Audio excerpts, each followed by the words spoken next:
করেছি। তো লাইট আইসি কিভাবে কাজ করবে সেই সম্বন্ধে আজকে আমরা কি করব আলোচনা করব। এবং জানেন প্রত্যেকটা সেকশনে কাজ করার জন্য একটি আমাদের ভোল্টেজ প্রয়োজন হয়। ভোল্টেজটা আমরা কোথায় থেকে পাই থাকি?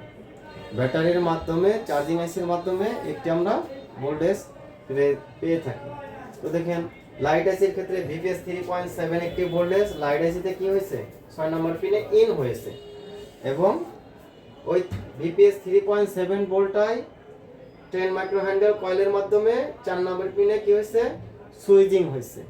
সুইচিংটা কিভাবে হয় দেখুন, কয়েলের এক প্রান্তে কিন্তু 3.7 এবং আর প্রান্তে কি সুইচিংটা তখনই কাজ করা শুরু করে যখন একটি ভোল্টেজ পজিটিভ এবং নেগেটিভ ভোল্টেজটা কি হয় সংঘর্ষ হয় অথবা বারবার টাচ করে, তখন একটি পালস তৈরি হয়।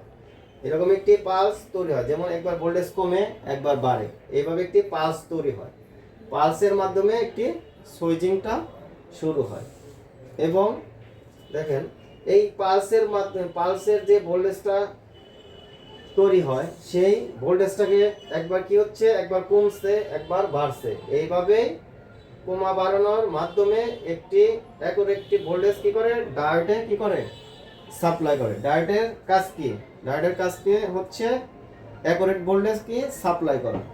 তো ডায়োডে অ্যাকুরেট পিওর ভোল্টেজটাকে সাপ্লাই করে একটি ক্যাপাসিটার মাধ্যমে ডিসপ্লে কানেক্টরে সাপ্লাই করে। এখানে এলইডি অ্যাথর মানে আমরা কি বুঝি পজিটিভ, এখান থেকে ডায়োডের মাধ্যমে এলইডি অ্যাথর লাইনটা মানে পজিটিভ লাইনটা ডিসপ্লে কানেক্টরে সাপ্লাই হয় এবং দেখুন ডিসপ্লে কানেক্টরে অ্যাথর লাইনটা সাপ্লাই হওয়ার আগে এখানে একটি ক্যাপাসিটার ব্যবহার করা হয়েছে। আমরা জানি ক্যাপাসিটার কি করে, একটি ক্যাপাসিটারের কাজ হচ্ছে কি ক্যাপাসিটার ভোল্টেজ কিছুক্ষণ ধরে রেখে সাপ্লাই করা এবং কি নিজে নিজে চার্জ হওয়া।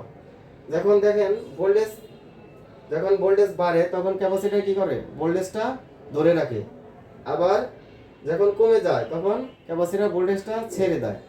এইভাবেই অ্যাকুরেট ভোল্টেজটা ডিসপ্লে কানেক্টরে সাপ্লাই করে।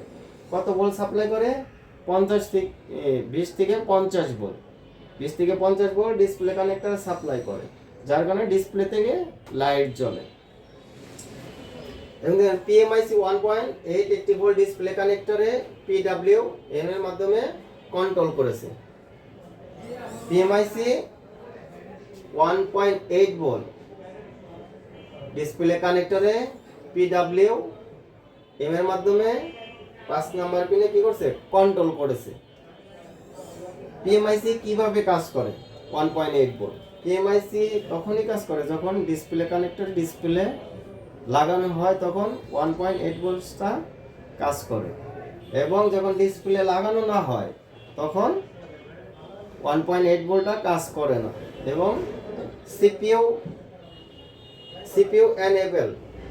এনেবল করে দেয় এবং ডিসপ্লে কানেক্টরে ডিসপ্লে লাগানো হয়েছে কিনা সিপিইউ তখন কি করে সিগন্যাল দেয় এবং সিগন্যাল দিয়ে এনেবল করে দেয়।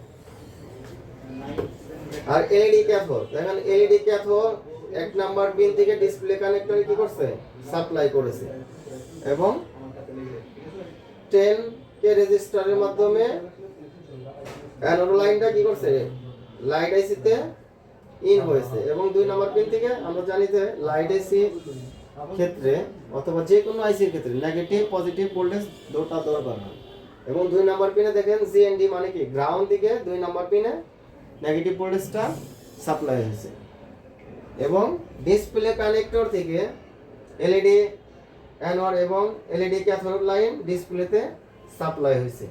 যদি ডিসপ্লে কানেক্টরে ভোল্টেজ সাপ্লাই হয় কিন্তু ডিসপ্লেতে সাপ্লাই হয় না, সেক্ষেত্রে কিন্তু ডিসপ্লেতে লাইট জ্বলবে না।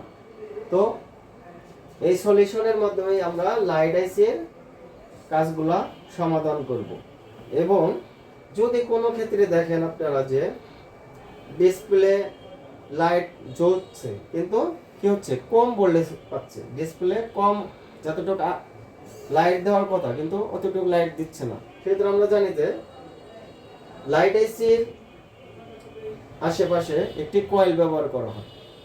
তো দেখেন এখানে 10 মাইক্রোহ্যান্ডেল একটি কয়েল ব্যবহার করছে। কোনো ক্ষেত্রে দেখেন যে ডিসপ্লেতে লাইট জ্বলে কিন্তু কম আসে, তখন আমরা বুঝতে পারবো যে কয়েলটা আমাদের কোনো সমস্যা হয়েছে, কারণ কয়েলটা দীর্ঘদিন চলার কারণে সুইচিংটা করতে পারছে না এবং কি অ্যাকুরেট ভোল্টেজটা সাপ্লাই দিচ্ছে না। সেক্ষেত্রে কিন্তু ডিসপ্লেতে লাইট কম আসবে।